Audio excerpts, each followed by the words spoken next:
Hi guys, it's Marianne the Frugal Chef. Hey, let's make some chili rub roasted chicken. This rub is excellent for barbecuing as well, if you want to do that. We're going to go ahead and put our chicken in the oven, roast it, and delish. Let's make this, okay? I have an oven heating at 400 degrees right now. It's been heating for about 10 minutes. Now we're going to work on our rub. I have a tablespoon of chili powder in here, a tablespoon of garlic powder. This is a heaping teaspoon of cayenne pepper. You do not need to put it in if you don't want. Optional. A teaspoon of paprika and a teaspoon of cumin. I also have 1.5 teaspoons of salt. We're just going to mix this. I'm going to form a paste out of this with a little bit of olive oil, probably a tablespoon. Let's make that 2 tablespoons.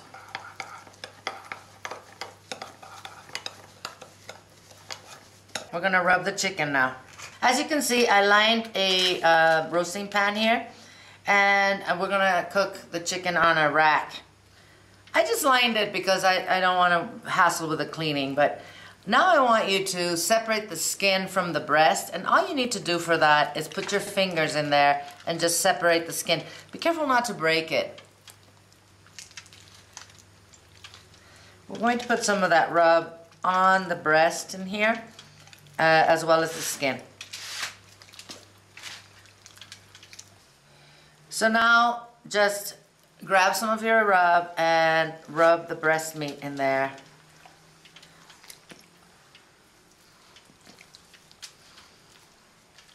And go ahead and spread the rest of the rub on the chicken.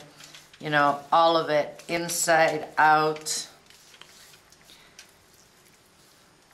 You want the front, the back. We're going to put some of this inside the cavity as well.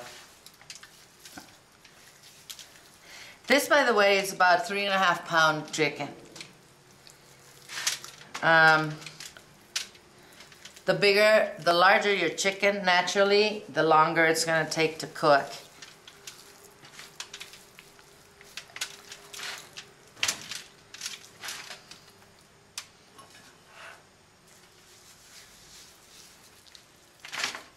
As I said, go ahead and put some of that rub inside of the cavity in there.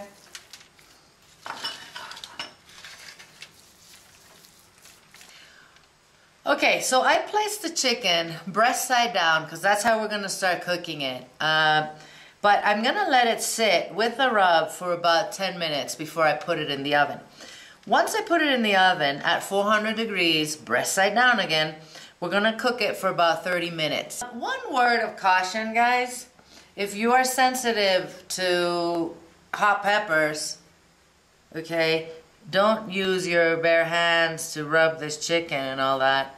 But if you do use your bare hands, make sure you wash them thoroughly before you touch anything, especially your eyes. Alright, I'll see you when this is cooked for half an hour, breast side down. Okay, this was in the oven for 30 minutes. The reason we're cooking it breast side down is to keep the breast meat moist, and also, you know, to give the back of the chicken a chance to brown a bit, so it doesn't, you know, it's not like white when it's done. So I did put a little bit of water in the pan, only because I had some of that rub that fell on it, and it was starting to smell, you know, of course that's starting to burn out there, and I don't want the neighbors to start talking. No.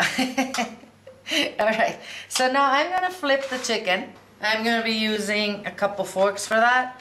Just going to put a fork on each side, and I'm going to flip it over.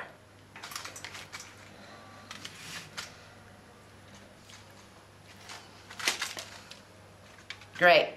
Alright, I'm going to add some more water to this pan. Just, you know, I don't know, a cup. So we're going to put this back in the oven. We're going to reduce the heat to 375, and this is going to cook for a good hour. We'll check it in an hour to see if, you know, there's clear juices running from the leg, and also we'll use the meat thermometer, and we should have 170 once we insert it here, you know, close to the bone. All right, I'll see you then. Okay guys, this chicken was in the oven for another hour and 10 minutes.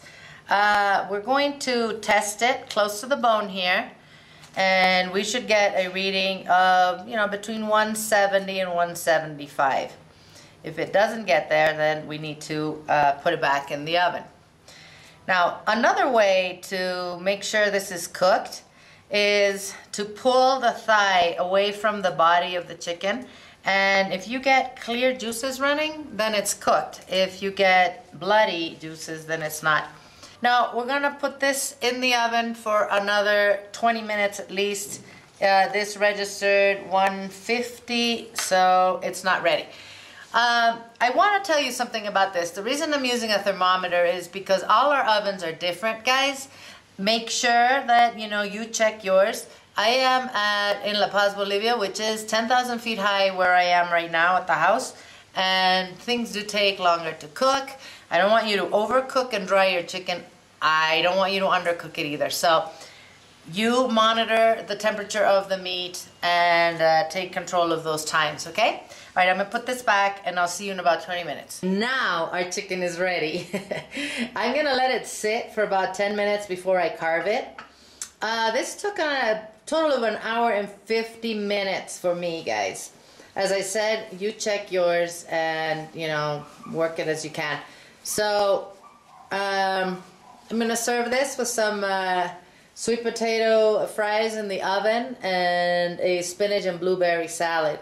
I'll have a video of the spinach salad for you, and we do have all kinds of sweet potato fries and stuff on video that you can check out. This recipe will be on the website waiting for you to come and print it. Make sure you check out all our other chicken recipes. We have lots and lots and lots of chicken recipes. We also have all kinds of roasted chickens and different methods. So at any rate, eat well, my friends, without going broke. I'm going to see you guys soon.